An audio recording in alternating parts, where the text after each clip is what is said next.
შორის მოტანა, ხო? პოლიტიკური თვალსაზრისით გამოიყენეს ყველაფერი ქვეყნისთვის უზარმაზარებს რაღაც პრობლემები, რომელსაც უნდა დავუწევენ გარეშე ხალხს, ამსადებრივ პროფესიონალურ ყველაფერს.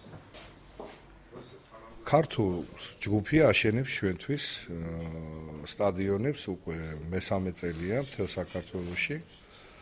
მათ შორის ბათუმში 2 წლის წინ გამოიყო ტერიტორია ლეონიძის ქუჩაზე, რომელიც საჭარის მთავრობამ გადასცა რაგბის კავშირს საკუთრებაში.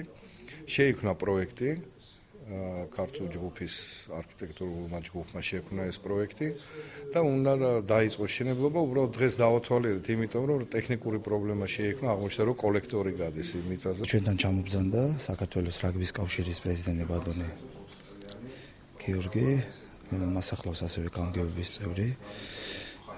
დღეს ვიყავით გასულები ლეონიძის ქუჩაზე, სადაც არის ტერიტორია, სადაც იწყება საერთაშორისო სტანდარტების მქონე ბაზის მშენებლობა, იქნება 3 მოედანი, ეს იქნება ხელოვნურ საფანიანი, ბუნებრივ საფარიანი და ასევე ქვიშის მოედანი.